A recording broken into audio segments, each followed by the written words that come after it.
questions to community and business leaders in Calgary. I'm your host, Mario Toneguzzi, and joining me today is Duane Bratt, who is a political scientist with Mount Royal University. Thanks for joining us today. Good morning.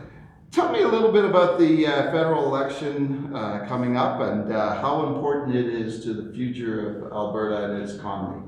You know, it's very interesting watching this election because there's some really important issues that Albertans have, but I don't think those issues are playing out in the national campaign. So if you were to listen to Premier Kenney, he would be talking about equalization. Nobody's talking about equalization. He's talking about pipelines. There is some anti-pipeline discussion in Burnaby and Vancouver, but there's not a whole lot of pro-pipeline discussion outside of Alberta and perhaps Saskatchewan. If you look at the carbon tax, it really hasn't resonated in the campaign, and in fact I would argue that those on the side of the carbon tax are getting more traction, particularly with the visit of Greta Thunberg last week. Bill C-69, Bill C-48, you won't hear those being discussed in the campaign unless Andrew Scheer is in Alberta. So the Alberta issues really aren't playing itself out over the national campaign. So from what you've seen so far, what's your gut feeling of what's going to happen on election night? Well, I think the Conservatives will sweep or come very close to sweeping Alberta. There are 34 seats in Alberta. I think the Conservatives will win a minimum of 32 and quite likely all 34. But even if that happens, you could still end up with a Justin Trudeau Liberal minority or perhaps a majority. I'm thinking more of a minority government, which means, no changes to equalization, nothing on the carbon tax, nothing on Bill C-69, nothing on Bill C-48, but the Trans Mountain Pipeline will still go through. If the Conservatives pull out a minority, and again, I don't see the Conservatives winning majority either, Trans Mountain will still go forward, but there will be no movement on equalization, the carbon tax, Bill C-69 and Bill C-48, even though Andrew Scheer and the Conservatives want to make those changes, unless they have a majority, they will not have a dance partner in Parliament to get that through. Okay, so I'm going to ask you a little bit more about Trans Mountain.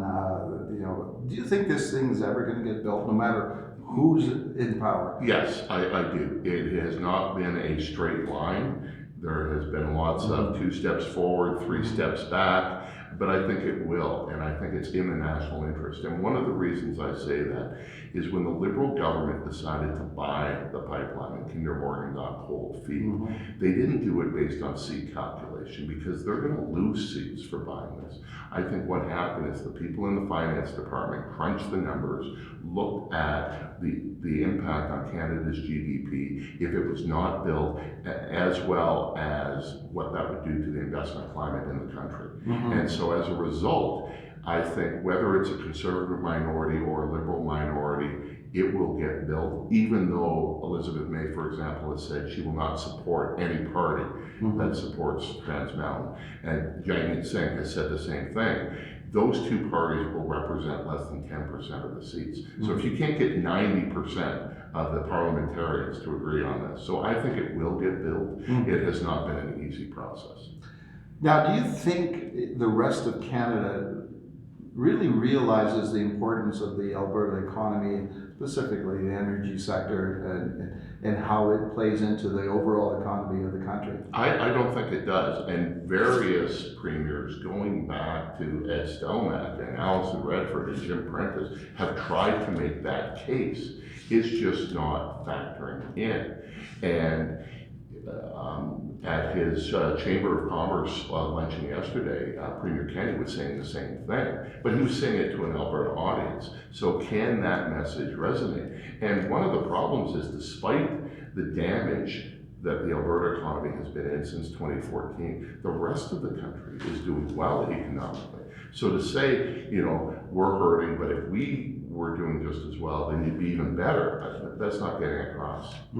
So we know that if there's going to be another Trudeau government, no matter what it is, whether it's majority or minority, we know that that's going to reignite separation talk in Alberta.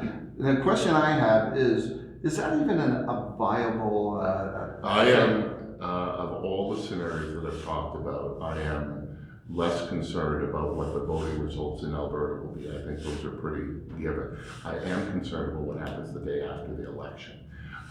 With so much anger in the province, stirred up also by the provincial government, which has talked about, Jason Kenney put out a Facebook video and says, we're not going to separate from Canada. We are going to separate Justin Trudeau from the Prime Minister's office.